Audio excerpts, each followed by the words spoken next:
We're going to start in just a moment. Thank you, everybody who's joining. We're just going to keep an eye and see how many people have come in. We're already up to 60, and we anticipate another 100. So we're live, and if you're watching us, we'll begin in a moment.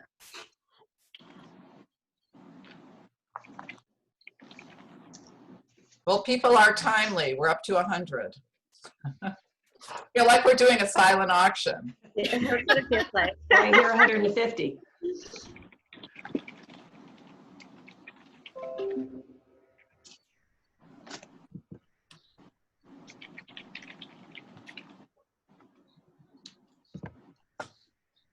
Well, I think we'll begin. Thank you, everybody, for joining us.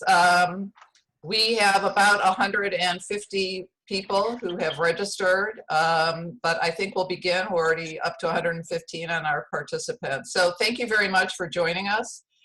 This is the first ATA webinar of this type. We've done some other webinars with some industry partners, with SAG-AFTRA, with the Directors Guild.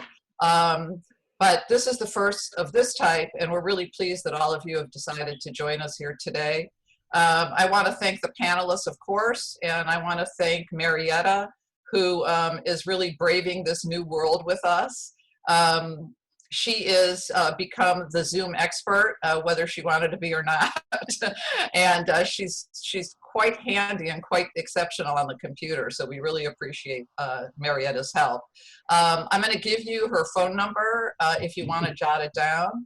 If you are a registrant and you're having difficulty, please jot down Marietta's number, and while she's trying to monitor this, she'll try to monitor her text as well. Please don't call her, but you could text her, and her number is 213-810-0401. So again, thank you.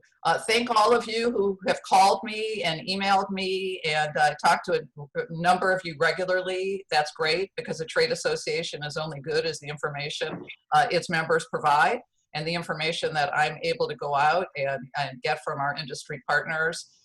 We've got full-time lobbyists who keep us advised in New York and California about everything that's going on. And I know some of your inboxes may be overwhelmed, particularly if you're an owner or an officer of a company. You're getting probably a lot more emails from me.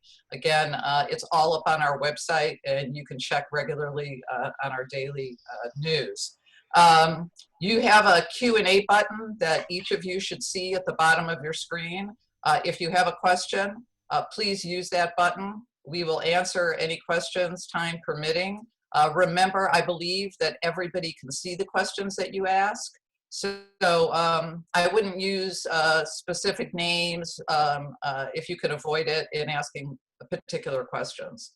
I want to thank Rita Venari. She became ATA's president this year at a pretty crucial and critical time. Rita Venari has just been incredible. She's been a strong leader. She has a steady hand. She's been advising me, the ATA, and the board, and so thank you for Rita. And Alicia Ruskin, who, again, prior to this pandemic, took on the role of being the chairperson of the ATA Commercial Committee, understanding that this was something important that we had to put together. And Alicia has been critical in helping me and Marietta gain information. So thank you, Alicia, for that. You're welcome. So first of all, on a serious note, other than the fact that I can't get a haircut and, you know, all of those things we're all grappling with, I'm very grateful to all of you. I'm very grateful that many of us have not suffered ill health, but my thoughts and prayers go out to all of you and your loved ones. And we are a resource, not just for work questions, as some of you know. And please, I put my cell number on all of our correspondence. Marietta does as well. We're a trade association. We're here to help you, provide resources, and help you connect to your peers. So please continue to reach out. We appreciate that. So before I begin and introduce the panel, I do want to admonish everybody on voluntary best practices. This is a serious issue. Trade associations have to be careful of antitrust legal problems when we join together as competitors. And I want to be careful that I read exactly what our attorney gave me, so forgive me while I read this. It is important for everyone to keep in mind that we are all competitors, or you are all competitors, even though today's program is focused on education and will provide a forum of exchange for information to improve your respective businesses. There are legal boundaries that cannot be crossed. We must be sensitive to antitrust and fair competition. ATA encourages fair competition amongst all of you, so any discussion or actions that restrain competition, disparage other agents, or create an economic barrier will not be tolerated. Even comments that could be perceived as setting prices or excluding competition must be avoided. ATA's educational programs and roundtables are designed to improve talent agencies' practices, and the material and information provided today is for general information purposes. The ATA undertakes no responsibility for its contents and encourages the users to obtain professional advice. This should not be construed as legal advice on any matter, nor does it create an attorney-client relationship. These materials may be considered attorney-client in some states. We hope you find today's program to be beneficial for your business and your clients. We are recording, I believe, Marietta, we are recording the event, so we will have it. I know some people asked if they could see it that weren't able to join us today.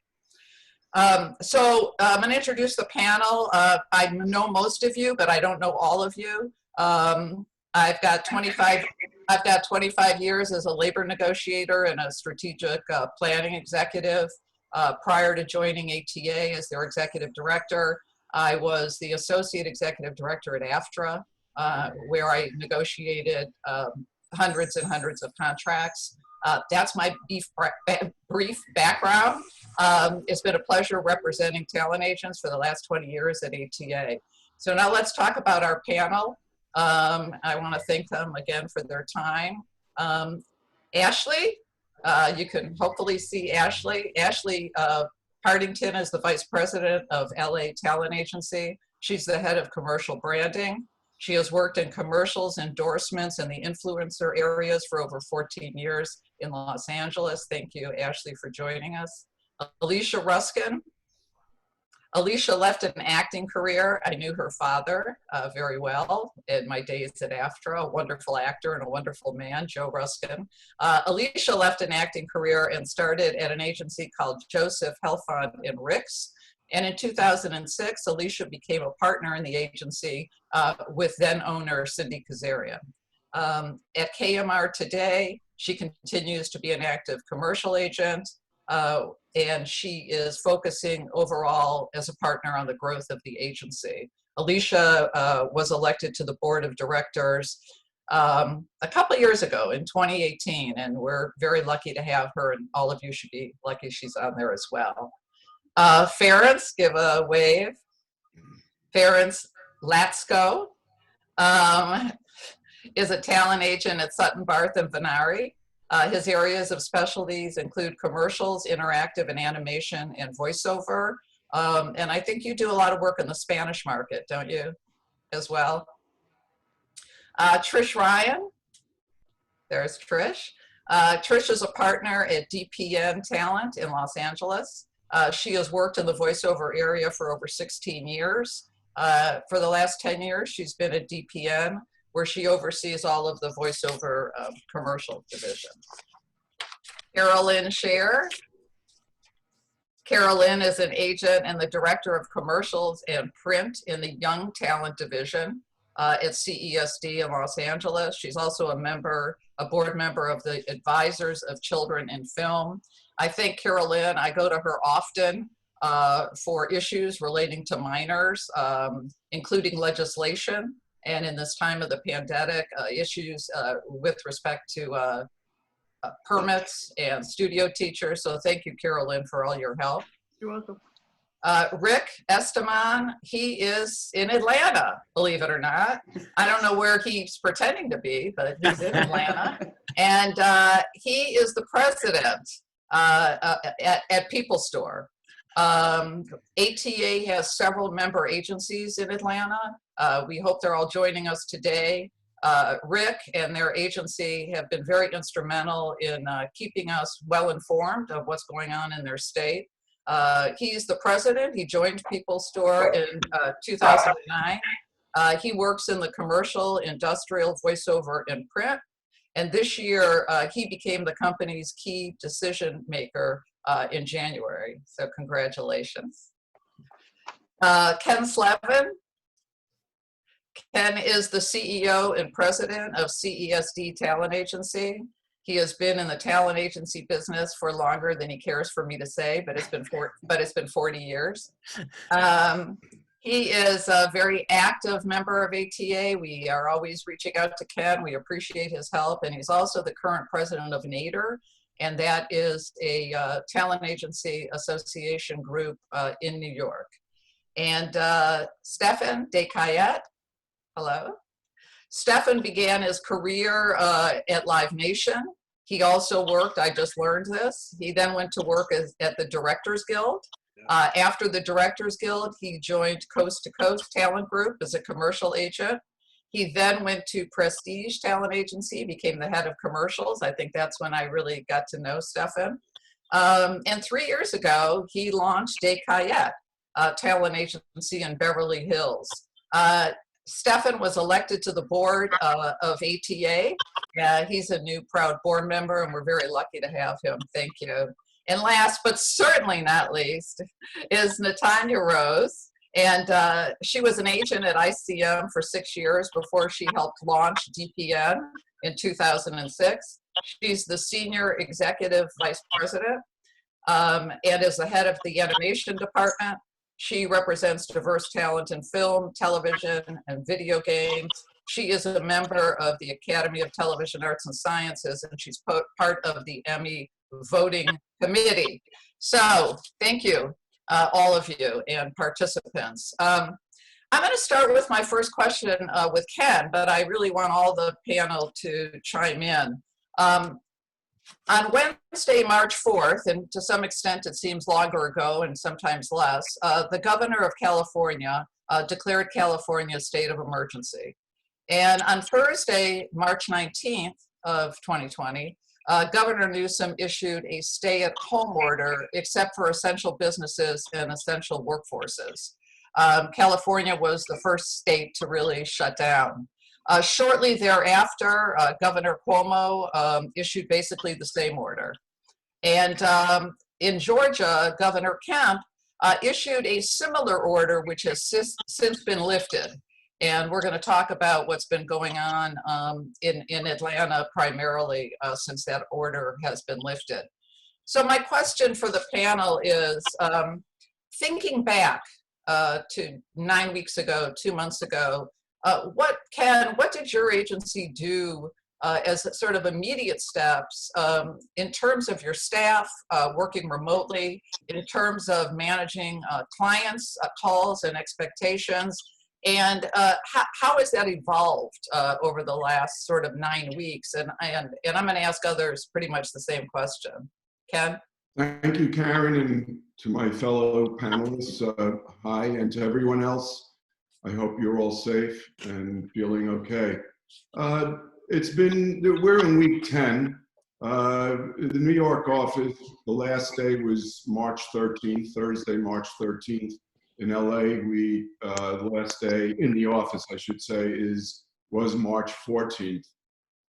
We quickly, if I can break this down by department, the voiceover department on both coasts immediately we're up on remote. We've had remote desktop for several years because, as we all know, this business has become 24/7, and we were able to tell our clients in the voiceover area, hey, if you want to be in it, you have to get the right software, the right microphone, and which we can touch on later, the specifics. So that happened pretty rapidly. And it was interesting because in our trailer promo narration department, most of our artists, voiceover artists, were already set up because of the nature of their business. Commercially, maybe 20% of the talent was set up, and that grew very quickly to about 80 to 90% within a week or so. And on camera, we quickly established contact with our clients across the board, let them know that we were at home, we were prepared to work, and now we just needed the work to happen. In terms of what we did with the clients also, about 2 weeks in, we did a quote unquote feel-good video where a lot of the agents and we had the wonderful assistant Julia in New York who put together this montage. And so I started off with one line and everybody had a line, kind of bringing everyone all together because we anticipated what would happen, was happening already, being disenfranchised and not being able to really see and speak to people, even though this is wonderful and terrific. I mean, Zoom has become my best friend. It's been rough. Yeah, and I'm curious to know how others handled the staff, keeping the staff connected. Alicia, what happened at your agency? Well, we went out in phases, as I anticipate we'll be coming back in phases. Initially, we sent our support staff to work from home, so there would be fewer of us in the office. This was in LA, this was mid-March. In New York, we stopped people coming in the office because everybody was coming in on rapid transit or in shared cars, and we just didn't feel that was safe, and it turns out it wasn't. And then officially, I think when the shutdown happened, the 19th is when we said, everybody pick up your desktop and go home. We've all worked remotely, but we needed to be better equipped to work remotely for this time period. So we did that. We did not make a video, even though I did see the CESD video. I was very impressed. I thought I'd be pulling teeth in my office to get people to go on camera, so we didn't do that. But we have been sending out periodic emails to the staff with information, encouragement, keep your creative spirit. A lot of our staff members are very active on social media, and we have a lot of followers. So we feel as connected as we can feel in that way. Ashley, in terms of your celebrity endorsement deals and influencers and the other, artists that your company that you oversee, did you try to survey clients to see how and what they would be able to do remotely? Yeah, so it's interesting. I kind of thought right away that we have a massive influencer company called Slash Management. That's a sister company of LA Talent. We're in the same office. We work together. And I kind of thought that they were going to be the most unaffected because those influencers they're able to shoot from home. That's what they're used to doing. They have the setup. They have the lighting, they have the sound, they know how to edit their own materials. So they have been pretty consistently busy. Some of their smaller brands have pulled back their advertising just because they're afraid to spend the dollars. And I think people are just being a little bit more conservative. But in terms of our celebrities and our, they are used to taking a picture and posting it on Instagram or shooting a video of themselves and posting it on social media. I think because of the time that we're in right now, that was very easy. I think the biggest challenge actually was the brands was the brands knowing what to do. You know, they're wanting to be super sensitive of the climate and the situation. They're wanting to, you know, put COVID messaging in their branding, but not making it seem, you know, disrespectful or pushing it too hard. And that's been the same for the clients, the talent as well. You know, not wanting to sound like inauthentic in what they were pushing and you know, the brand that they were selling, if it's going to talk about COVID, does it make sense, or does it feel like they're just using that as a gimmick? I think that's probably been the trickiest part. Let me ask Natanya, in the animation area, because you handle, you know, obviously all the voiceover, TV shows as well. And animation just seemed to be trying to stay up and alive. But while some of Ken talked about and others having their own home studios set up for voiceover commercials and trailers and affiliates, is that different in the animation business? What kind of work did people need to continue from home? I think a lot of our clients, because we do a lot of the auditions remotely, had equipment, maybe not necessarily equipment to record episodically or video game wise. So some people had to upgrade, but a lot of people were set up. There were very few that weren't. And the people that were already working on shows, if they didn't have the equipment, the studio sent kits over, and they're still continuing to do so. So they're trying to make everything very seamless and continue. And we really haven't had much of a lull at all. If someone is not equipped, studio, or we figure it out, if the studio is not willing to purchase something for the talent or let them borrow a kit, we've got we give them recommendations on how to set up something from a company outside, or to how to purchase a mic and what they would need and what software to use. So it's been pretty good. Rick, in Atlanta, you have several issues. You're a right-to-work state. You represent union actors, but some people who work all the time in Atlanta never join the union, but they are active working people that we see all the time. What did your office do when Governor Kemp, a little bit later than the rest of us, you know, did issue an order and has since lifted it? How are your clients reacting, and how has the agency been set up remotely?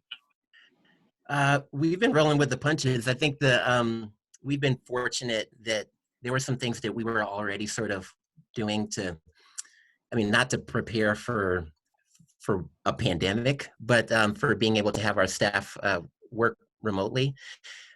We use Microsoft Teams, and that's been huge. The timing of sort of like getting involved and getting familiar with using that software has been awesome.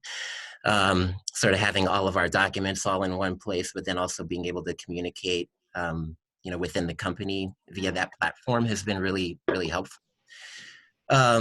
And then also we also got on Zoom and did a webinar pretty similar to this, you know, communicating to our clients and just sort of letting them know what's going on and how to reach out to us and that we are still available. But yeah, I mean, we've just been doing the best that we can to sort of, you know, follow all of the health guidelines and do everything that we can to communicate to our talent. It has been sort of a weird thing for us that our state opened up pretty quickly, and things are sort of like happening already. We've already got productions that are going SAG and non-union, so we're managing that and trying to figure out the best steps to move forward. But just doing all we can to gather information and share that with our clients. And we're going to circle back with you later about some of the productions and some of the safety protocols that people have offered. Oklahoma is another state that has opened up. They're trying to shoot a movie in about a week and a half. Ferenc, I'm going to switch this a little bit to you. I'm curious, how quickly did buyers and casting and ad agencies, the studios, start requesting remote auditions, remote work? Did that happen pretty quickly, sort of picking up on, you know, what Ashley was saying. They wanted to be sensitive, but you've had a lot of experience in dealing with buyers on sort of mixing and matching commercials. How quickly did that begin? Karen, thank you for the question. So initially, you know, there was right when, you know, Governor Newsom announced the state of emergency, there was sort of like, what's everyone doing? How are we everyone's kind of on a watch and advise, I would say. And then, you know, there's been a portion of the voiceover industry that has worked remotely. Ken touched upon it. A lot of the promo trailer, you know, talent have a home studio with Source Connect and ISDN and IP DTL, all the bells and whistles. So there'd always sort of been a foundation for this kind of like working remotely, you know, new normal that we're in. It took the, you know, the individual advertisers to, I think, link up with their advertising agencies and kind of review their media buys and their ad budgets, right? Because, you know, for example, like we didn't even have March Madness this year, you know, that's a huge advertising, you know, generator. So I think it took, you know, maybe a couple weeks for advertisers to review their, you know, budgets and what they were going to do in their media buys, see if they were going to do a coronavirus response. And then from there, it sort of launched into, you know, a normal casting, except instead of people coming into, you know, the agency to record, which truthfully a lot of people were recording at home anyways, their auditions at least, it just became a process where people who were submitting on different projects had Source Connect or ISDN or a way to be connected. So it really happened pretty quickly, you know, as you can see from a lot of the commercials that we're watching right now on TV that are our COVID-19 specific.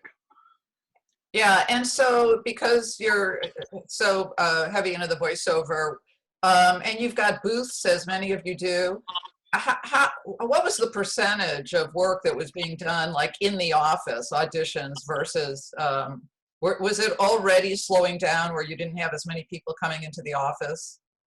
For audition purposes, yes. I mean, you know, people didn't want to, you know, fight the traffic, or they had very busy schedules, and sometimes it's difficult to get to your agency, so you would record at home. I would say, I mean, if I had to guess a number, it was probably close to like 70% of people that were recording their auditions at home already. And then this was just like this kind of eased it into everything being remote. Stefan, you don't just represent commercial actors. In fact, you've got an actor who's probably going to be heading to Atlanta to work soon. What was your experience with how quickly you were talking to buyers? And are the commercial, in the area of commercial, are the casting directors playing the same roles that they've always played, or is there more direct to buyer? At this point in time, I'm seeing a lot more direct to buyer. They're giving us the audition opportunity. They're giving us, here's the self-tape, and then once they get the tapes and they're all collected, they're just giving us the connection, basically, to the person in production that wants to pick this person and either shoot at their home or, you know, any of those different variances. I had a client who just had a Starbucks shoot at her house. And so they took the tape, and then they had her husband, they paid for him to quarantine at a hotel, and they shot 2 people at her home. And so that was one of the different nuances that we've really seen. And then I have the other client who's going to Atlanta to shoot the Oval, and we're waiting on how that's going to play out, as you said. So there are a few different aspects on how we're, I guess, attacking the business now. And we're going to come back to the folks shooting at home and all of the extra work that they're required to do. Carolyn, in the area of representation of minors, and I have seen some whole family commercials at home, what have been some of the challenges? What have you been working on with the parents, the kids? Well, one thing I wanted to bring up is that the what if has already happened. There was a Levi's print shoot early March, and about 10 days later, the producers let the parents and the talent and the production know that there was a COVID kid that got tested positive. So that has already occurred. And so it takes a lot of, now we've got to know that you've got the awareness that you could be exposed at any time, but you also have the obligation to share that with whoever's been on set. So we've been thinking about going forward, going back to a set, limiting who's there, but also we would have to kind of know as agents who's on set with our talent. I know we get call sheets, but we may have to know everybody's name. We may have to be able, as commercial agents, give driver names or the guardian name up front, as our theatrical agents are used to doing, of course, but we haven't had to do that. So now we may be changing a few things. One, the set teachers are concerned. They're there to protect the minors, but they may not be comfortable that the safety checks are being performed by a production assistant. They may not be comfortable with temperatures being taken by a PA. So the set teachers have been recommending to me that we think about a set medic, and those are about $400 to $600 for the day. I've got a visual aid that I sent over earlier that we can share that talks about what the set medics would do to protect the set. And one thing, they would take temperatures. I don't know how that will affect the mothers that are going through menopause and having a hot flash, but we'll think about that. We have to give wristbands so that everybody on set can see that the wristband shows you've gone through a safety check of some sort. And the other thing that we would need to know, because there's been a lot of talk about liability, and these producers not going to probably at the moment have any kind of insurance they could even buy that would cover them for anyone getting sick. So you may see liability waivers, which we will definitely want to take a look at, probably not sign, but you might also see a producer produce and documents explaining how they can't really help with the liability, and we'll have to look at that. But I think as the agents, we have to really enforce that there is a set teacher there. They're there to teach in California, but also for the protection of the minor. In New York, they're not required to teach. And then the second thing is, we may have to see before we send anyone to set that the employer, the producer, has a permit to employ our minors, because that's our only assurance that there's workman's comp insurance at the minimum. One of our biggest challenges while we've been shooting at home with the families is you're still required to have a work permit. The schools are closed, the labor board is closed, though working from home. So we are getting permits for the kids, which is really mostly about them getting good grades at school and having good attendance at school. A lot of the parents who are used to the old analog form get their forms denied. They don't know why. So one thing they have to know is there's a new form, and only online at the Department of Labor Standards Enforcement, that form is the only form acceptable. They can provide that they've been in school. LAUSD is doing Zoom classes, and so you can show that record of attendance. What the kids probably don't know in Los Angeles is they're not going to get graded for this semester. They're all going to get the grade they got last report cards. But that was because not everyone in California had the ability to be virtually taught. Not of them all had hotspots or Wi-Fi connections or computers. So those students were given physical homework to do, but the teachers don't want it back and they're not going to grade it. So since they couldn't grade physical papers, they're not grading anyone. So everybody's grades are what they were last report card. What they'll do this next time, I don't know. But so everyone can get a work permit. They just have to jump through some Department of Labor hoops, and it takes about 4 weeks at the moment. They're very behind. So that's one of the things that has affected us. Now, what the set teacher does, if it's a situation like this, is the set teacher comes in virtually. They're not in the house.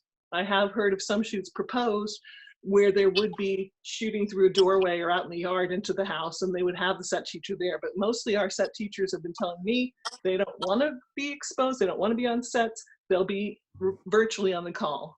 What they do to protect the kids, hours, that there's breaks, that they're not asked to go jump off the sofa or do something strange. So they're there now just kind of as a hovering protective presence. What they'll do coming into the future when we go physically onto sets will be a lot more detailed. Yeah, and I know I've heard from a lot of people, don't wait until there's a job offered. If you need a renewal for a minor's work permit, you should be getting them now. You know. The emergency permits are a thing of the past. They had stopped that anyway as a bureaucratic move. March 1st, there's no more running to the labor board to get your permit approved. So yeah, you really have to plan in advance. I'm to the point now where I can't really suggest someone for a job unless they already have it in hand. Right. I'm curious, I want to ask Trish and also Natanya, can you talk about what kind of equipment your clients really need, Trish? I know most of your folks, you've been doing this a long time, were set up. And maybe some were set up better than others. And maybe animation, you need different equipment than you do for other types of voiceover. What's happened in that area, Trish, and who bears the cost on extra equipment that the clients need? I would say, like Ken had mentioned earlier, probably only about 20% of our commercial talent had equipment at home where they could do a broadcast quality session at either via ISDN or Source Connect or IPDTL. So when this all first started, we had to scramble and kind of pull all of our clients in. And as Ken mentioned, tell them that if they can't get this equipment set up at home, then they're not going to be able to audition. The ad agencies were very frantic. They didn't know how this was going to work. Although it is normal practice for commercial talent to be able to record their auditions at home and they need to be of good quality, it's customary for the ad agencies to book outside studios for final records. So there was a little bit of a disconnect there that we had to scramble and make work. Now, I would say 95% of our talent have broadcast quality studios, a good mic, laptop, internet connection that is reliable, unlike mine because it just dropped out a little while ago. But the main thing for commercial is Source Connect, ISDN, or IPDTL.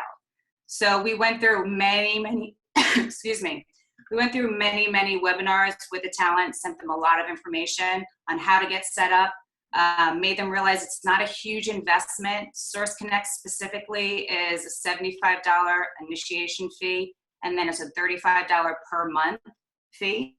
So it's really something that you can maintain. ISDN is a little bit antiquated, but Source Connect is compatible with ISDN and with Source Connect. So we figured that was probably the best route to send our talent. And everybody's been doing it, and we have not had any issues. And there have been a few instances where a talent will say, well, you know what, I'm okay going to the studio. My friend Bill owns the studio, and I feel more comfortable so that I could focus on my read. It'll be fine, it'll be fine. And the ad agencies are saying, no, we're sorry, we are not taking on the liability of you possibly getting sick. So we don't care if there's one person in the studio or it's your best friend who's running the studio, you need to have recording equipment at home. Nobody wants to be liable of anybody getting sick. So it was imperative, and everybody came on board, they did it.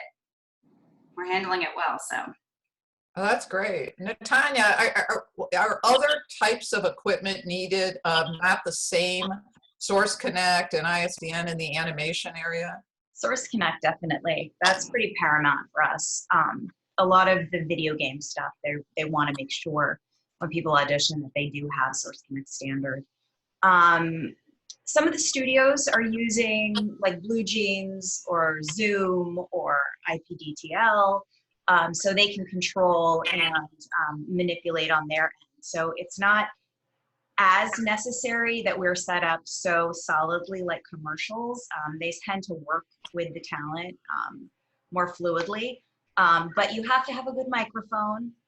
You have to have the ability to record into GarageBand or something that they prefer.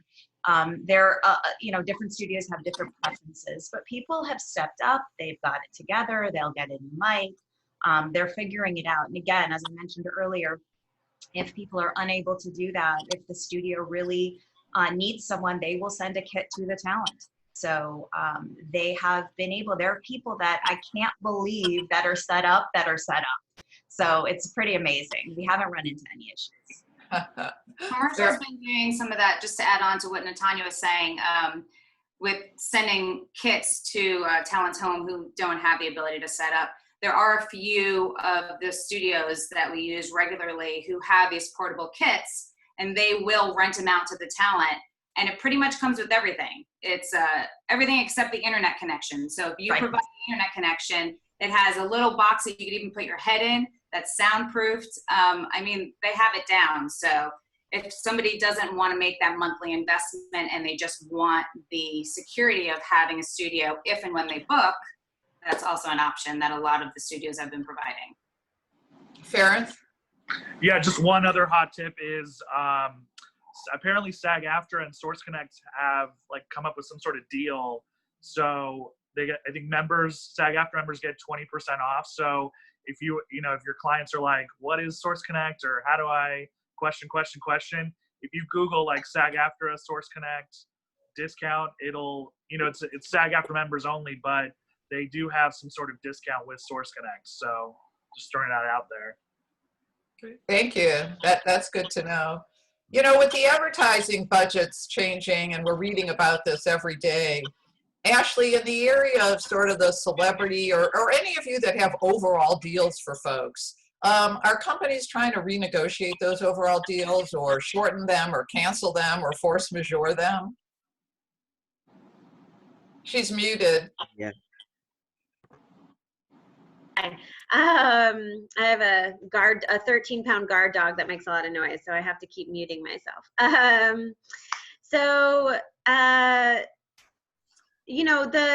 We've had a ton of renegotiations. I think everybody can probably attest to that.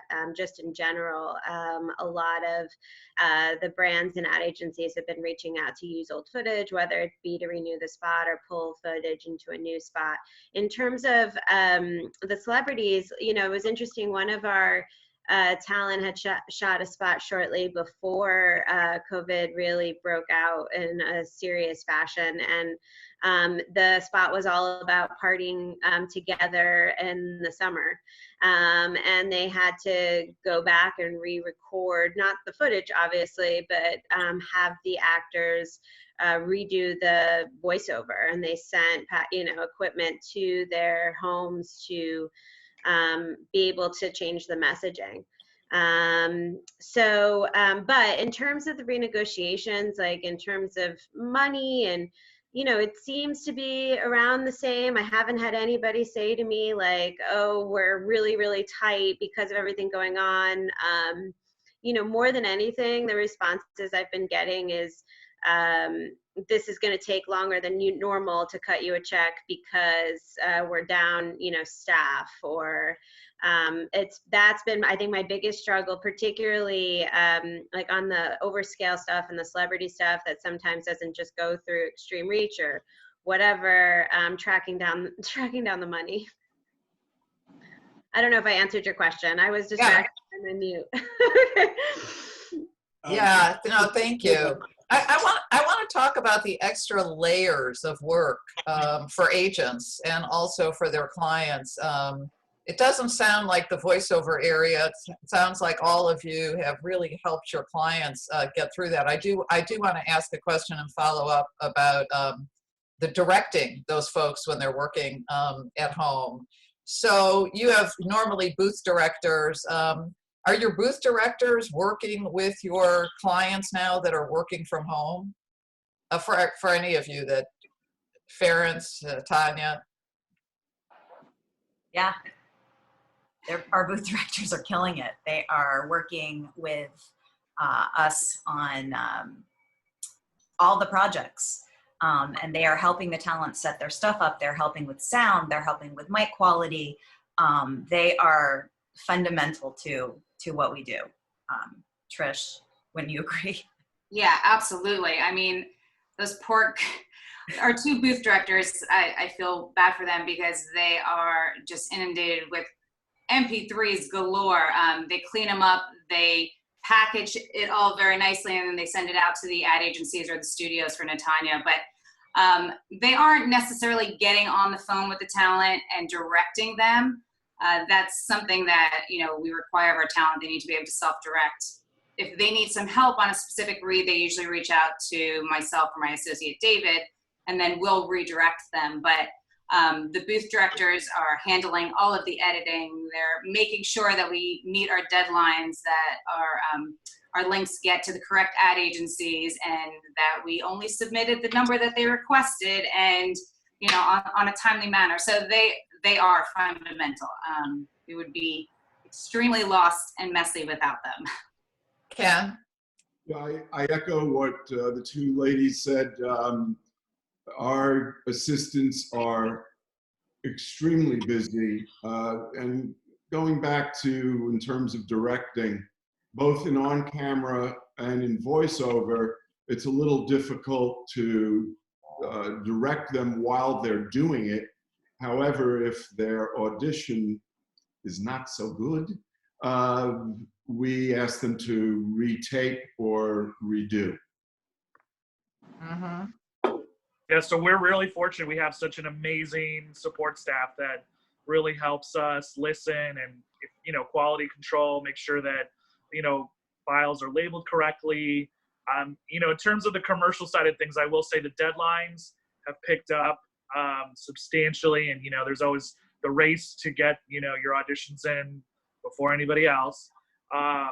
So there is, I think there's also the perception that a lot of people are at home just waiting for the opportunity just to come. So, things move exceptionally fast. The deadlines are rapid fire, and it's like the auditions are one day, the session happens the next day.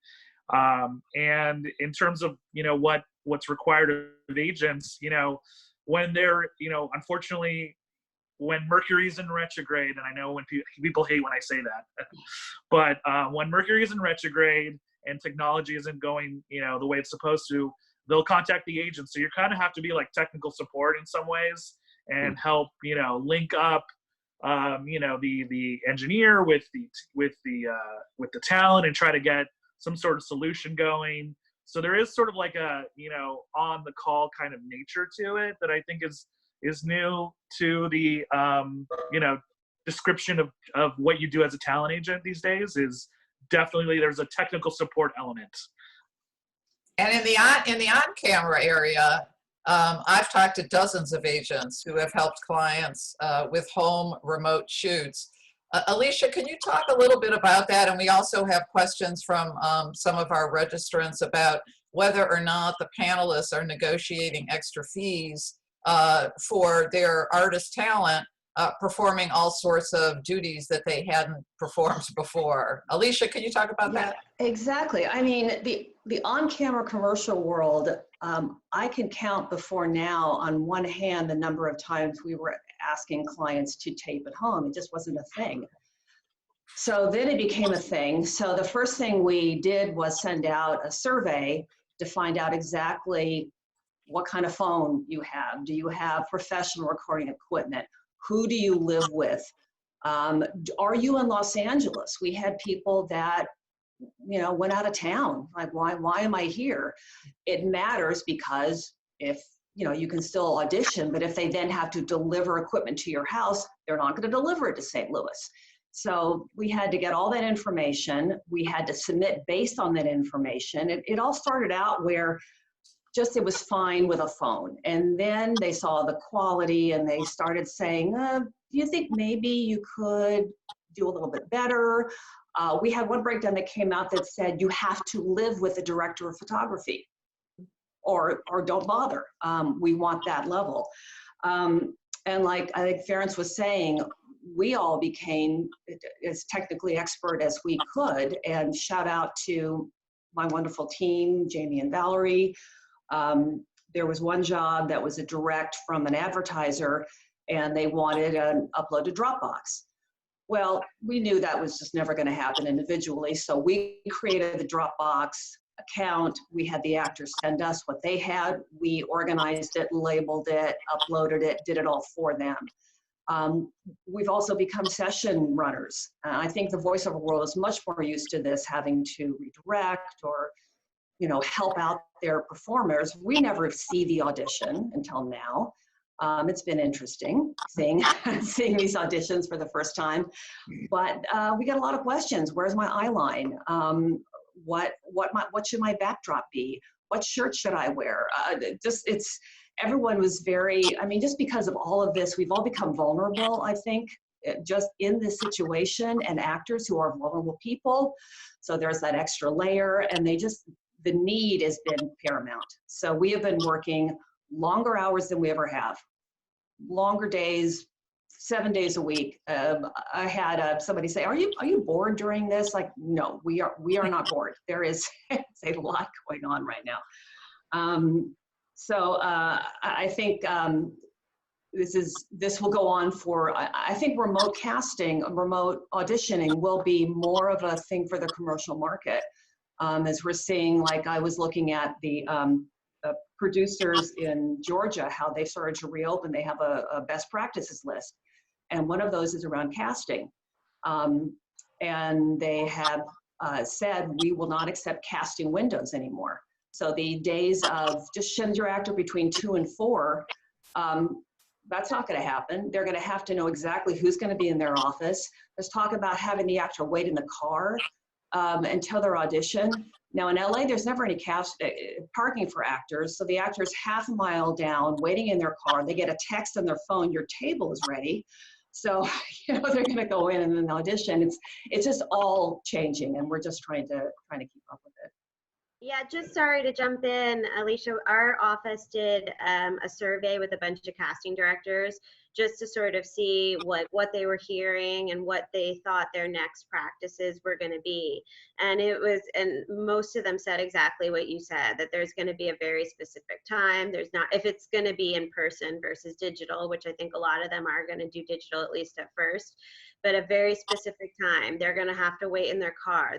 There's only going to be 1 or 2 people in the room, the camera person and them. They have to wear masks the whole time and just take it off for the audition and then mask back on.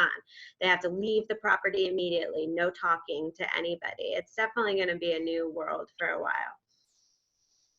SAG-AFTRA sent out a bulletin that talked about a producer wanting to engage a performer in services that are not covered by the commercial contract, that the producer has to negotiate with the artist and pay a separate fee for that. We asked SAG to make sure the JPC was aware of that as well, and they've sent it out to the JPC as well. I've talked to agents who have had actors at home in tears, being told, no, that looks awful, move your couch. She's there with her kids doing a remote commercial. She's got to move her couch. Now the lighting is bad. We're going to have to regroup tomorrow. I'm imagining this is more common in these remote on-camera shoots. Have any of you had an opportunity to negotiate additional fees? And what do you do when they, quote, live with the director of photography? Stefan? So far what I've come to is that I had remembered that old practice of location fees, and I think we spoke about this the last time, was now I've just come to the end that if they had come to a client and they said, and i.e. the Starbucks job, they said we wanted to use her at home, and it wasn't originally booked that way and it was going to close that way, but it all had to change because of COVID. And so in that particular case, I said, well, let's institute a location fee. If you want to use her location and her lighting and her electric and her utilities, et cetera, she's going to need a location fee for that. And it kind of came into added onto a session, and it was a significant amount. And what about they have to upload files and the agent has to help them, and maybe they go to sleep and they didn't know to upload the last file? I mean, this is not their expertise. That's where all of us come into play, and we become those editors and those different, members of the electronic community now. There was quite a long time before the notice came from SAG. If I may just point out, ATA informed SAG of that part of the contract. And I just say, it's clause 17. We've shared that with them. They then reshared that with everybody. But we were trying to find some language that we could use, because anything that's bargainable, we're going to get pushback as if we're the only ones asking. But that is the thing. So we didn't have anyone say, we're going to pay you a day rate because you're running camera. They said, oh, we're just going to pay you a day rate. Then no one wanted to really associate it with it. Then the notice came out, and we found that we haven't had as much success at that point. And we found, I think the work in on camera, I think everyone's waiting to go back, to be honest. We haven't seen quite as many breakdowns for on camera remote shoots as we used to, because in California, are we going back to work on Monday? Are we going back to work on July 5th? All these dates are popping up now, and nobody's confirmed, but there's some sense of we're on the precipice of maybe going back to work in person. So I think all that's going to shift a little bit, and they certainly do not want to pay the actors to shoot their own commercial. Yeah, it's Ken. In New York, as you know, any of you have been in New York, the subway, on a good day, it's a little bit much in terms of during the rush hours. So the challenge in New York for some of this business to come back is it's very concerning because of the density. And in talking to some casting directors, they're coming up with protocols. But here's the problem. So our clients don't drive in. They usually take mass transit. So where are they going to stand? Because they can't stand on the sidewalk down, every sidewalk during normal times is very crowded. So where do they go? Smaller sessions? In terms of the protocols of coming up and wiping down, that seems to be the simplest thing. Getting to the audition is going to be challenging, because in talking to so many people, they have the heebie-jeebies, if you will, about getting on mass transit right now. Now, as some of you know, or maybe you don't know, in Los Angeles, for the first time in the history of the subway system, they're closing down the subway system at 1 a.m. till 5 a.m. and they're actually cleaning and wiping everything. But at 5:15, someone gets on who's asymptomatic. It's there. So it's going to be gloves, it's going to be masks. That's a big concern here in New York. And how does it impact your talent agencies from reopening, aside from the clients?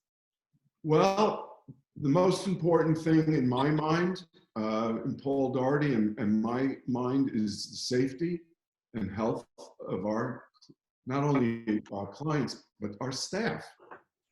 And the way I see it is staggered hours. At this moment on May, the 21st, or because every day is Groundhog Day in my world. But anyhow,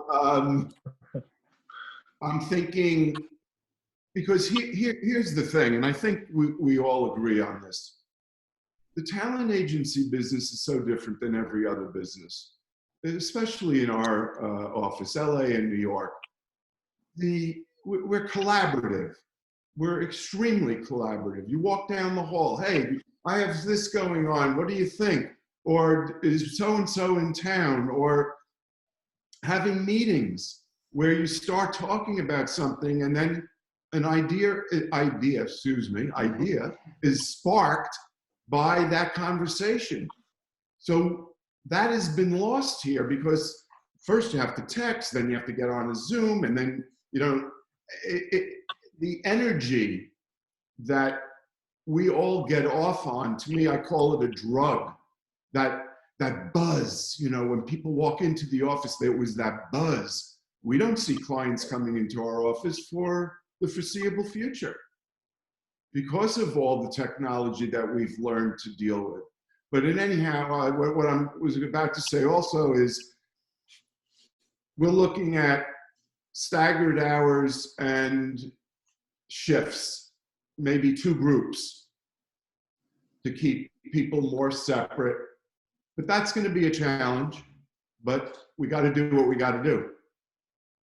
And I'm sure you have the same situation that the clients have, and that is public transportation and how do they get to work. Let's look at Georgia for a minute. Rick, so Alicia was talking about some of the best practices in Georgia. They're simply suggestions. I think your governor just suggests them. In Oklahoma, it's even worse. You should see their quotes, suggestions. How have you been dealing with both your employees, picking up on what Ken was saying, and are your clients ready to go back to work? Are you asking them about their concerns about safety? And when you send them out, we had a pizza commercial that shot 2 weeks ago that Rick and other of our members brought to our attention. And it was a little frightening. It was the first union commercial. They were going to shoot it at the restaurant because they believed that since the restaurant was deemed essential workers, that the artists were essential as well. It was questionable whether they would get the permit. They did get a permit. And they wanted the cast and crew to sign a release releasing all liability. Rick and I spent a long time talking about it and trying to figure out the right thing to do. And of course, I alerted SAG immediately. The releases were not signed. And the job went forward and you had somebody work on it. So how are those practices? That were a lot of questions I've rolled into one.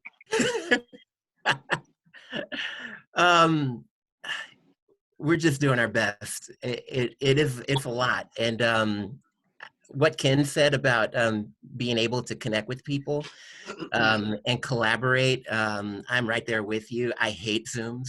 I'm on like 5 of these every single day, and you're totally right that it sucks not being able to connect and collaborate with the staff, but you got to keep everybody safe. So, I mean, we've grown rather efficient at being able to work from home. So right now, almost all of our staff is all working from home. We do have a couple of people that, that'll go into the office. So we have an accountant that's there most days, and one of the agents that likes actually being in the office. But for the foreseeable future, we're gonna continue to ask everyone to work from home. And, as business starts to ramp back up, we're going to figure out ways to sort of stagger having people in the office. But as far as the best practices, yeah, I mean, we're just doing all that we can. I know that one of the things that that's a little different about Georgia is that a lot of the commercials in our market are non-union. We're a right to work state. And we've been seeing a lot of non-union productions that have been coming through. That SAG commercial for the pizza company that you mentioned was the first one that kind of like broke the seal. And I will say to their credit that they did send a lot of precautions. I've seen several castings since then that haven't gotten anywhere near what they tried to do to keep the actors safe. But it's been a lot of work on our staff to communicate with these productions. There's some that come over and there are no safety precautions on the breakdown at all. And we're having to sort of chase them around and say, hey, listen, this is important and we need to treat the safety measures the way that we do usage. That's a pertinent detail that we need to have and that we need in order to assess whether or not we want to submit actors on this project. It's just a day-by-day process for our staff to look at everything. And for the SAG jobs, we're sending things to ATA, to communicating with our member at SAG, and doing everything that we can to get information, make a decision, and then communicate with our clients. I've heard from some agents that they're concerned because the client, if the agent is sending a job to the client says to the agent, well, are you suggesting I do it? Is it safe? And this is a really tricky area. There are different requirements. For example, in California, in the California Talent Agency Act, there actually is a provision that it is the agent's duty not to send somebody to an unsafe place. ATA will be working with our council and others about some best practices. Rick, when you're submitting people, are you checking first and making sure they're comfortable with an in-person job? And have any of your clients just said, I'm not going to do an in-person job yet, regardless of the governor reopening the state? Oh yeah, I mean, for sure, there are definitely plenty of actors that want no part of doing anything in person right now. We definitely respect that. Um, but right now, I mean, we're sending along the notices, the audition notifications, and we're putting a lot of information in there, and making clear to the actors that, you know, they shouldn't feel as though they're being compelled by us, their agent, you know, to go and do this job. That certainly we're doing the best that we can, to make sure that it's safe. And there have been a couple of jobs that have come along that we deemed weren't safe, and we decided, hey, we're not going to do this one.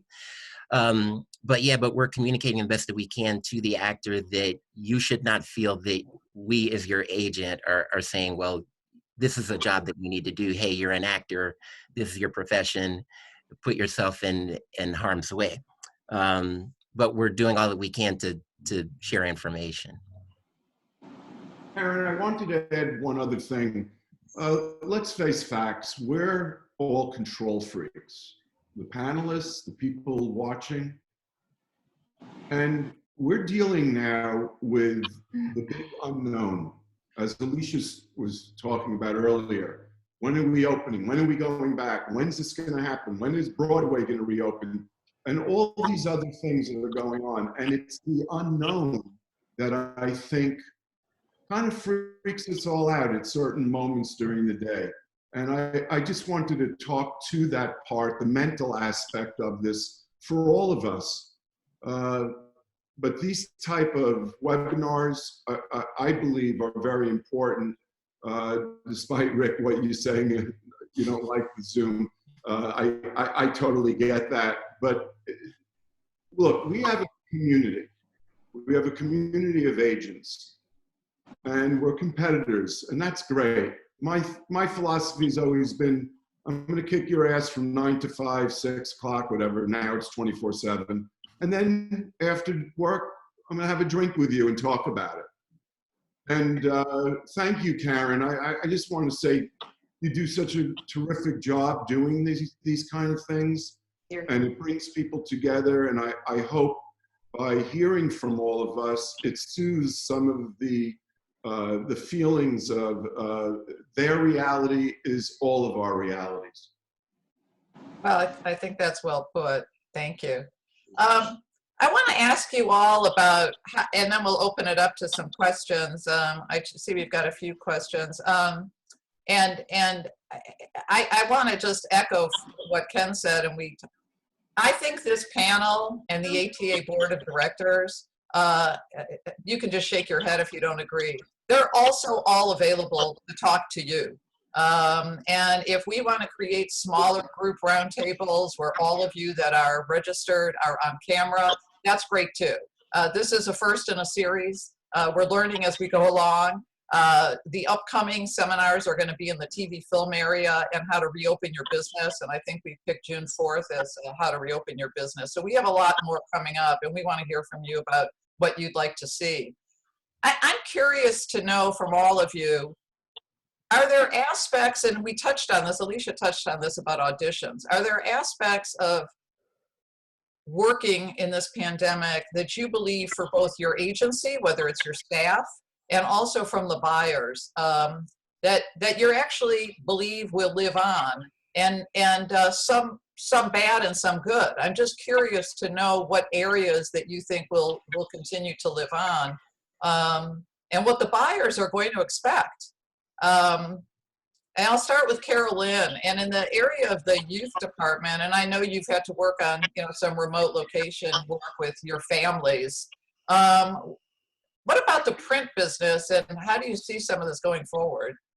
I think we're going to see a lot of, we're going to send the white seamless backdrop and box clothes to your house for a lot of the smaller budget brands. And we're also going to be seeing staggered employment of kids. I even saw an audition for a print job where they wanted the parents to wait in the car while the kid comes in and auditions.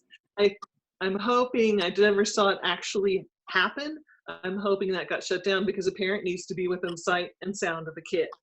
And I think we're going to see a lot more, unfortunately, of the reality and testimonial type of print and commercials where it's the whole family working so that they can have one set of one pot of risk, either they shoot it at home or just this one family comes to the set, which already knows each other. So those trends will just amplify. The testimonial stuff is going to go off the chain because it's going to be a lot of influencer and a lot of casting from looking at their Instagrams, a lot of casting based on demos, a lot of casting that they're not going to, they'll save, $1,500 a day not hiring a casting director, but it's going to turn us into the casting directors.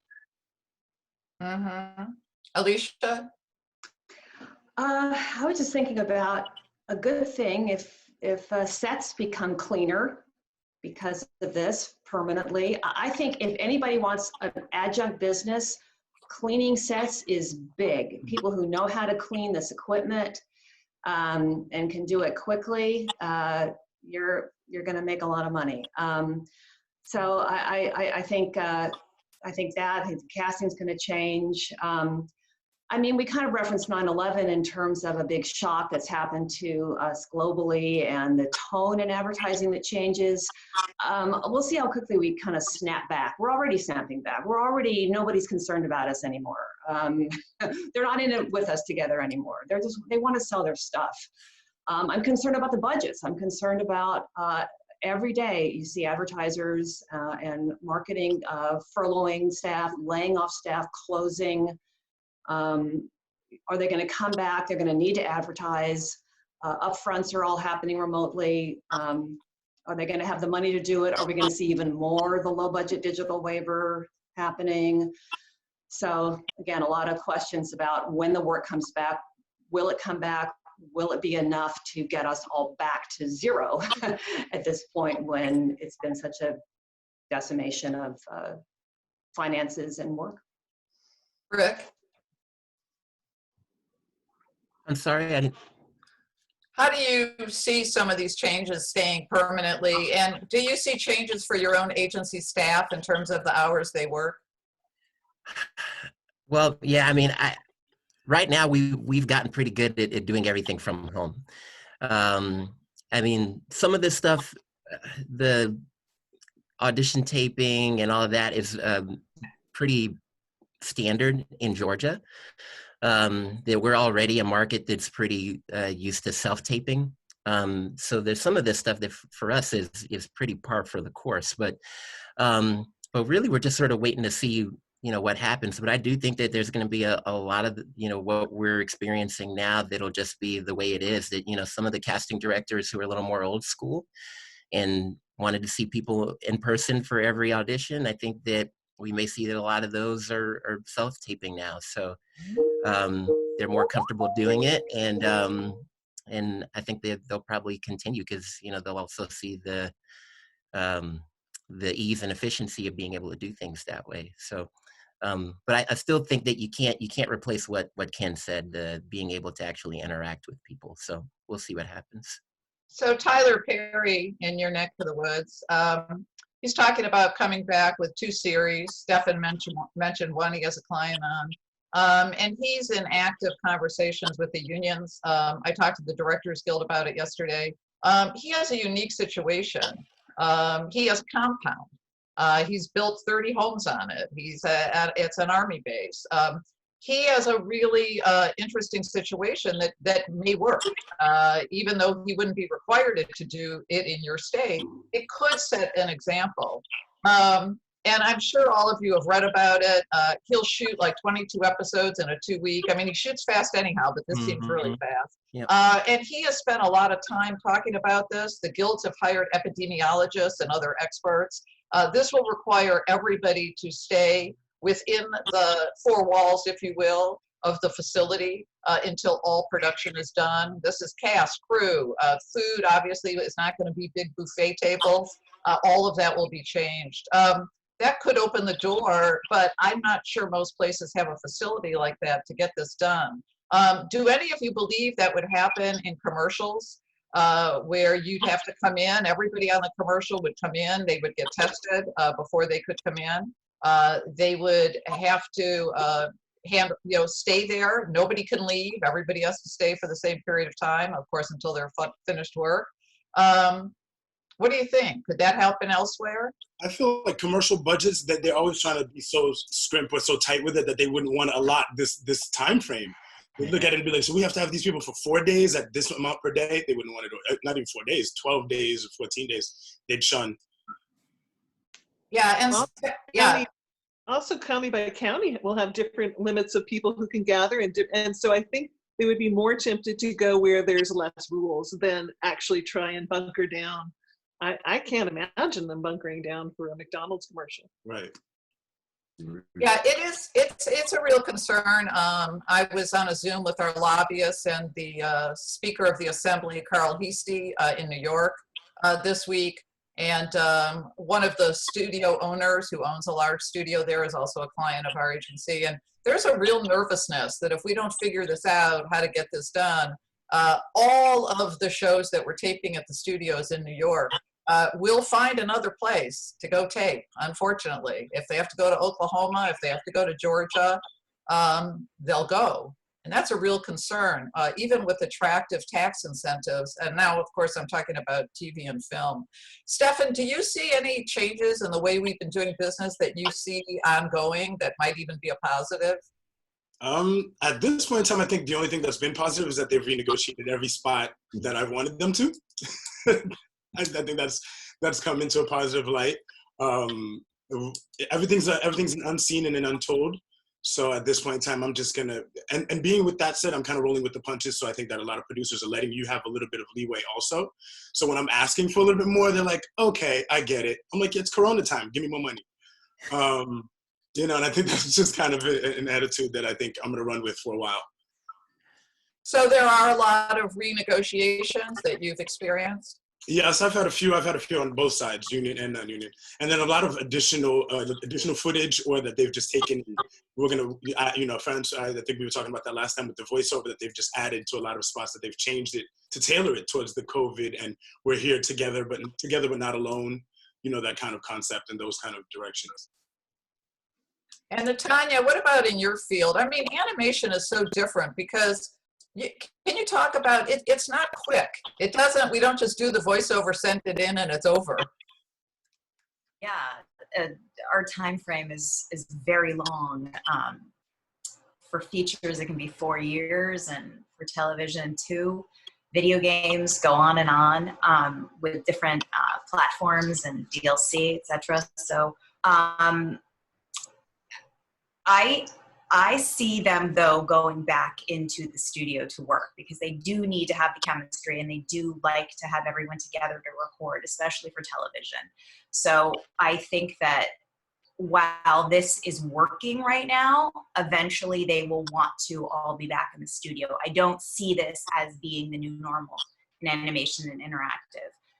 I see them getting back to the studio, figuring out a way to do that, because they do need it. Mm-hmm. Ashley, any aspects of this, or, you know, whether it's your celebrity deals or games or influencers? Yeah, I think, you know, like I said earlier, we've done a lot of outreach. Literally on March 19th, when we closed, my team had a meeting, and we said, okay, we know on camera, our regular scale on camera commercials just aren't going to be productive right now.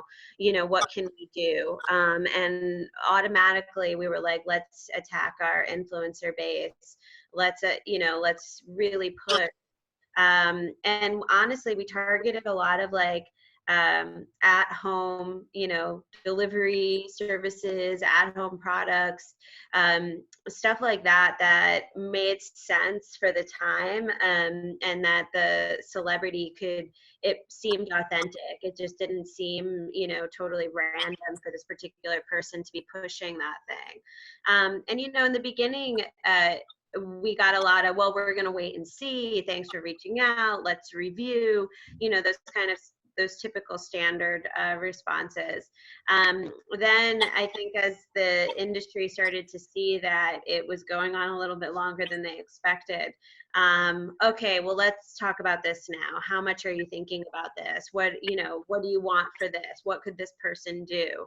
And it was definitely a more collaborative conversation than just, we want them to do this. This is our idea. This is what we want them to do. It's definitely more collaborative. I mean, the influencer world is usually more collaborative anyway. But you know, I did have some brands say, well, in light of what's going on, you know, can we discuss the rate, or can we know she's very expensive typically, but can, you know, any exceptions be made?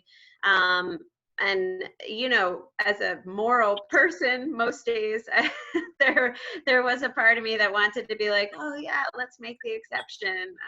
But you know, as an agent, knowing that the influencer, the celebrity deserves the same amount of money as before, you know, that unfortunately this shouldn't make a difference. You know, that was probably the hardest part for me to just kind of stick by, you know.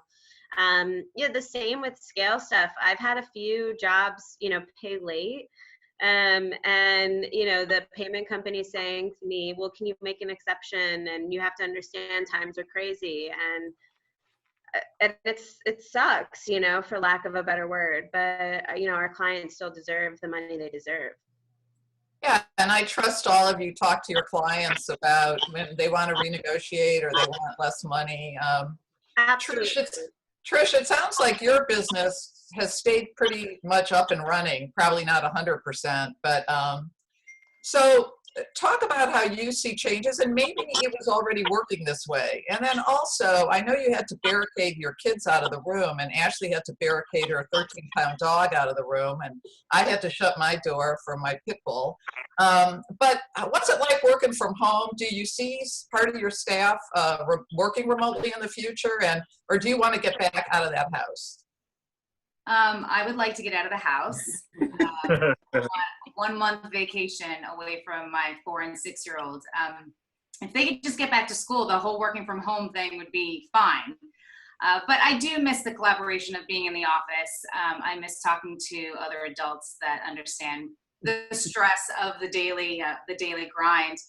I think when it comes to our staff, that we probably will incorporate some of this working from home a little bit more than maybe we would have prior to this, seeing how productive we can be. Some people work better when there aren't so many distractions around them in the office and being asked a million questions, the phone ringing, you know, and others work better with having that noise, and it helps to encourage their collaboration. So I think we will see how that works down the line. But as everybody mentioned, it comes back to the safety. And I mean, we're all in, you know, a small office, and don't want anybody to get sick.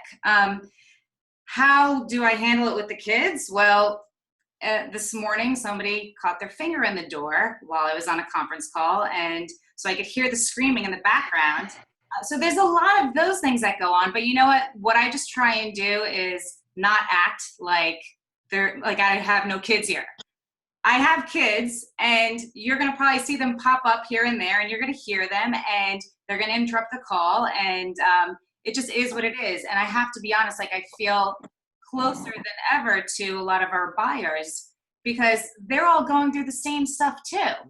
You know, I have producers writing me saying, if my kid asks me to play hide and seek one more time, I'm going to drink myself into oblivion. So everybody is going through the same thing. I'm not any more special than anybody else that is out there. We're just all doing the best that we can. So it's just the reality. That's the reality of it. Oh, I thank you for that. And it is the reality of it.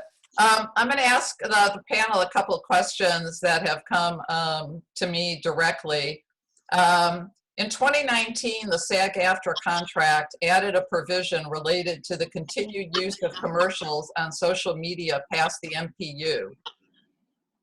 This member is asking the panelists, are any of you tracking this? Because I'm finding a lot of social media use on websites after the MPU, and per the contract, if requested, they're supposed to take it down or pay the talent. Anybody having experience or tracking that? I haven't tracked it as much as I've had experience with it, but they've usually taken it down. So generally, if they haven't taken it down, then I've come after that ad agency and whatnot and gone in that direction. But generally, they've been really poignant on being on time and removing things.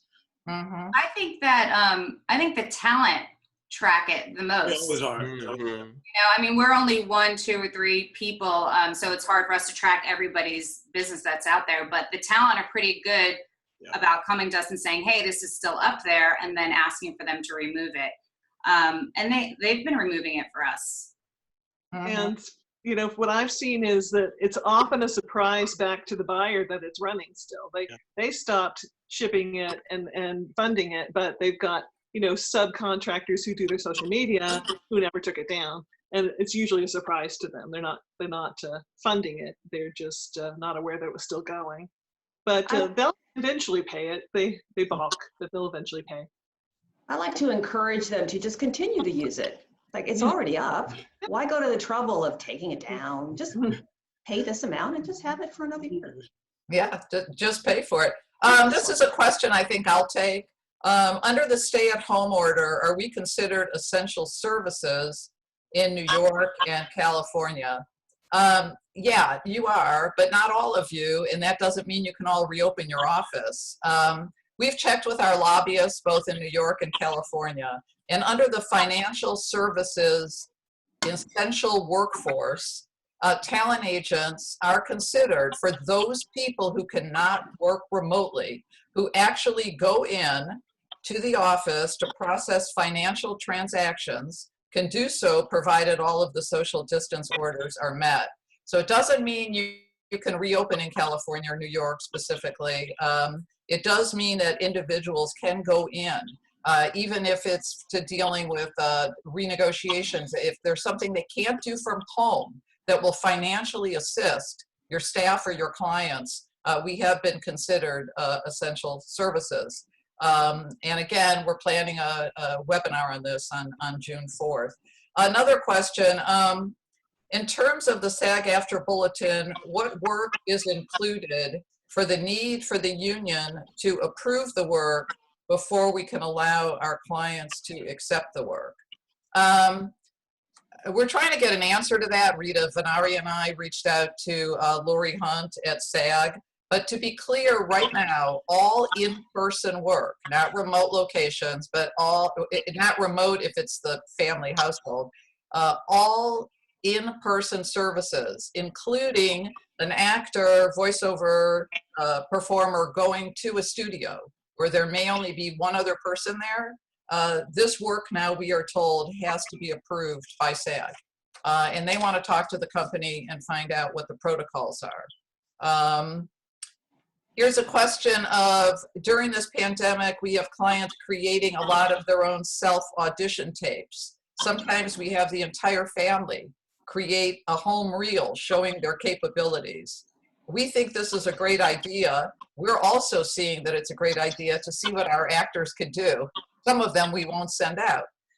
However, are some of you doing this? Are you having folks create it? And if you are, I want to be sure that we can add protective language to ensure that the actor owns this material. It wasn't requested by the producer. Should we protect it somehow when we send it out? Are any of you doing that? Having folks, and you're just, it's not requested, but you're sending it out to show what your clients are capable of? And are you trying to protect that material so the casting or the buyer can't just use it? Well, let me jump in. One of another ATA member, we were having a discussion, and she was kind enough to share a deck that she created. And I'm not quite sure I understand what needs to be protected, because a lot of these decks show the backyard, the house, different rooms, what lighting equipment they have, what kind of cameras they use. So I'm not quite sure I understand what exactly would need to be protected. Well, in this case, it would be the client performing, or the whole family doing a sing-along for, you know, and they're sending it out to show how talented everybody is. And you don't want the casting or some buyer just throwing that up on their website. But I guess I'll answer. I think it's a good idea that you put some language on there protecting it and saying that this is only for purposes of an audition and the actor retains the rights to the material. Another question is, Are agents on the panel foreseeing more of their employees working remotely, and might they try to decrease their office space to a smaller space or decrease rent? Well, Karen, I didn't get to answer the question earlier, what changes I see. One change I would like to see is paying less rent. In New York. In New York City, yes, on the 11th floor. I think, going back to the discussion, the prior discussion, like 2008, things changed after that. In New York, the lives changed after 9/11. This, I believe, there are going to be some permanent changes. I'm not sure if anyone knows what permanent changes they're going to be. I see more, and I think one of the other panelists talked about using the strengths of people who do better when there's less distraction and figuring that out. But I don't even think we realize what's to come, because as I said earlier, it keeps changing. And, you know, Governor Newsom, he keeps, I'm confused reading all the articles. What is going on? Who is controlling this? So to me, a wait and see on a lot of these things, but I do have a feeling that we're going to have permanent changes. So there's some other questions I think Marietta picked. You want to read a few more, Marietta?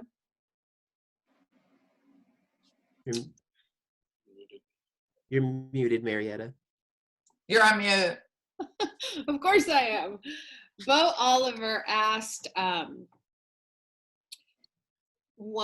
consensus-wise, and this is somewhat already happened for commercial voiceover in recent years, does the room feel this pandemic has now opened up the whole country to scale animation opportunities indefinitely that previously would have only been willing or able to consider LA-based talent for in-studio sessions, excluding celebrity talent from this question, as studios have always been flexible location-wise for them?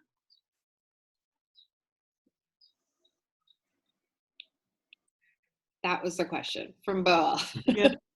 I see already that it opened up my options, that when I've had to explore finding a talent, maybe like for a series regular, that it wouldn't matter right now where they are. Of course, we're open wherever, and we recorded some things from Florida already that were done remotely. It didn't matter where they were, as long as they could function and get the product across. So I think it opens us up to the English-speaking world and the Spanish-speaking world.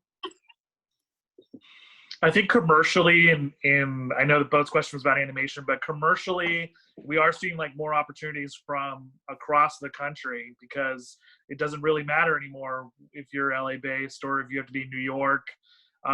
You know, it's done via Source Connect, so there's no real issue with you know, recording, you know, with opportunities coming across the country. I think when it comes specifically to animation voiceover, though, you know, those are relationships that have been built. Those are, you know, those talent have workshopped with certain casting directors, and there's much more, I think, of a personal connection in the animation scene than there is in like a versus like more of the commercial side of things. And I think just that's the way it is. And so if you're just, you know, if you're somebody that works in the middle of the country and you're like, well, now's my chance to get into Disney TV animation, I mean, I don't think it's that easy. It's really, you still have to build the relationships with the casting directors. You still have to put in all the work. You still have to educate yourself as a talent and bring yourself up to a competitive level with the rest of the extremely talented, you know, animation actors in Los Angeles and New York. Ashley. Unmuted. There you go. Hi. I was just going to say, and I don't know if you guys feel this way, you know, two things actually. One even, I found, I booked a commercial right out of the gate with a client that had just flown home to the East Coast as soon as all this started shutting down. And then, this is on camera. And at that point, they were willing to see whomever was out of, whomever. And if they were out of town, they were out of town, and it worked out okay.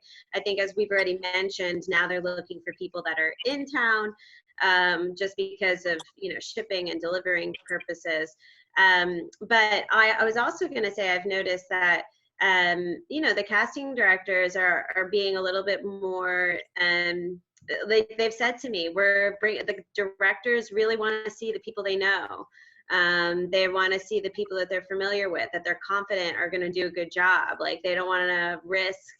They don't want to risk casting somebody that's newer, that doesn't have as much experience as some of our actors that have been doing this for 20 plus years, which I totally get. But as an agency that represents a lot of newer talent, it's frustrating, and it's hard to say to the actors, you're new, and they don't really know you, and so it's going to be a minute before we can get you into some rooms. And we also, again, trying to think outside of the box. LA Talent does not have a voiceover department, but I worked at Abrams Artist, which has a massive voiceover department and very successful. And one of the reasons why I didn't start voiceover at LA Talent is because I know what it's like to work at an agency where it is successful, and I wasn't going to try to do something that we weren't going to be as good at as some of these other agencies here are, and that's what they do. But I did try when this started. I was like, okay, if you have Source Connect, we can do this. We're going to do voiceover.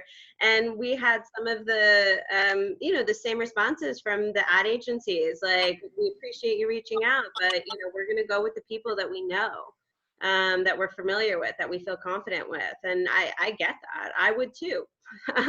So it was just a little bit more feedback. Another question, this one specifically for Rick.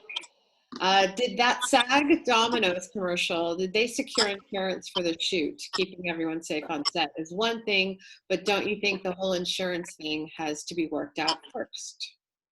Yeah, I think that's one of the major obstacles. On that particular shoot, they sent over a waiver for all the performers to sign. So I assume that means they didn't have insurance.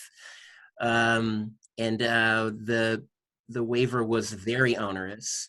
The talent were going to have to give up all their rights, and we made the decision not to sign it, but they allowed our actor to still work on the commercial, and we're satisfied with the fact that they had at least sent us the waiver. So yeah, and I haven't seen on all the non-union productions, we haven't seen any other waivers. I think that's actually the only waiver that's been sent over to us.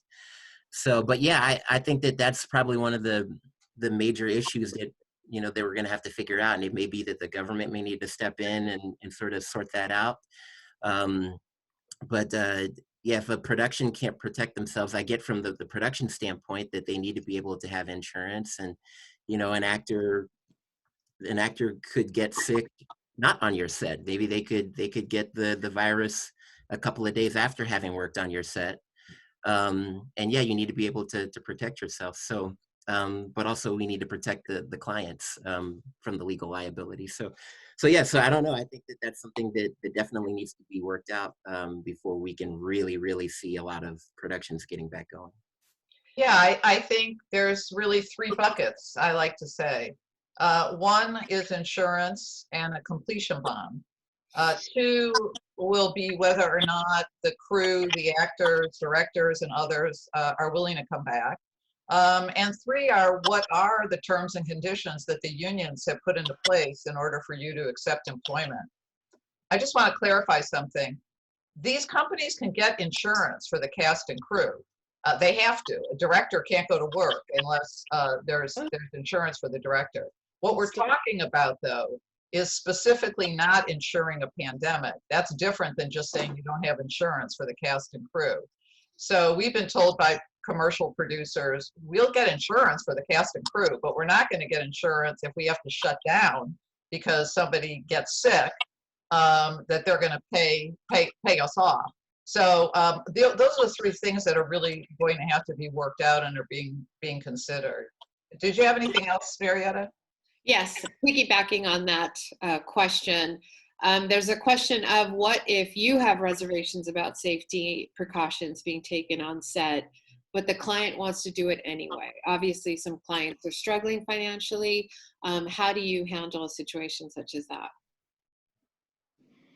What do you think, Stefan? The client wants to work. You're not so sure they gave you all the right protocols. Generally, I'm really good at assuaging my clients and letting them know that if I felt that in either direction, if I felt uncomfortable, they would go in that direction. If I felt comfortable, they'd go in that direction, because we kind of have that bond. So we walk hand in hand. If I say no, they're gonna be like, all right, I guess I'm not doing it. Well, I'm sorry. We represent the talent in the situation, so it's not always our feeling about it. It's how the talent feels. I would think if there's a standard of the medic on set or some protocols like that, let's say there isn't any standard, I think we have to weigh on the side of protecting them and convincing them as much as possible. I think this is why it's important that the unions are working as hard as they are. I talk to them all the time, and they really are working together, and the Independent Commercial Trade Association is there too, along with studios and this safety committee. So if it's a union job, it's going to have to be approved, or at least call the union to find out. But as all of you have mentioned, different states, different counties are going to allow different things, and clients that are anxious to get back to work are going to be looking to you. And I do want to talk more about that when we talk about reopening. That's on my list to talk to our council about, to share some best practices. But if I can add one more note to piggyback, as you said, Carolyn, when my client found out that she got booked for the Oval, it was March, towards the end of March. So we were already in a stay-at-home here. And so I told her, I said, here's what we've got. We got the offer, and I'll close it. What do you feel about going? And I said, Tyler Perry is already instituting this kind of practice, and he's thinking of doing this when he reopens the studio. What are your thoughts? And she said, well, Stefan, money is this, money is that. I said, as things move forward and we hear more, and I can iron things out, we would go that way. And so now where we stand, she's ready to go. Yeah, things will change as we continue to move forward. Things will change. Yeah, they will. Are there any more questions, Marietta? There is one more. Are agents seeing more and more weekend waivers that SAG-AFTRA have approved camera and voiceover recordings?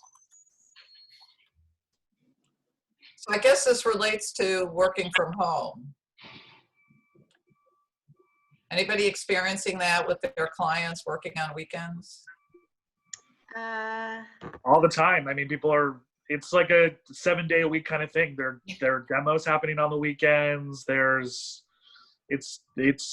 People are just, kind of what we're all feeling. Like, what day of the week is it? It feels kind of similar. It's just, especially if you work in, a lot of the high-end, like retail, I'm not saying high-end retail, but high volume retail accounts like wireless services or any of those kind of like offers that are constantly changing. Yeah, you're going to be working 7 days a week, no question.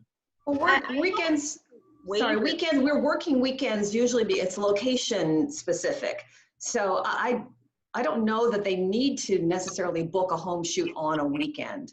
So I don't think, I haven't had that experience personally. The one thing I have had, if I could talk about SAG waivers, is waivers for postponed shoots.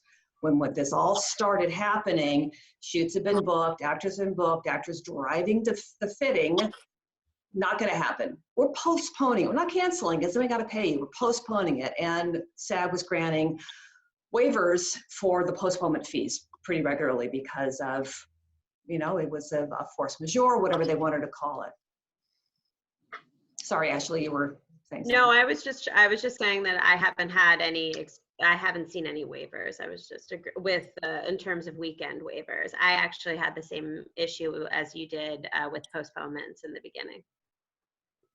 as Ferenc said, there's plenty of voiceover going on the weekends, but there haven't been any waivers that have been brought to my attention.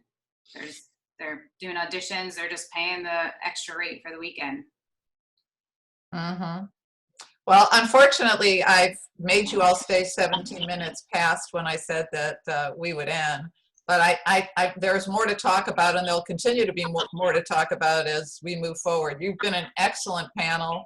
I want to thank our 150 folks who have come in. And if we didn't answer all your questions, please send them to us. And also, it's very important to send us your ideas about how you want to see future programs. I think this has been great. I can't thank you all enough. They didn't just do it today. They've done practice sessions. We've had many phone calls. And again, stay safe. Thank you very much. And we'll see you all soon. Thank you, Karen. Thank you. Thank you. Thank you. Everyone.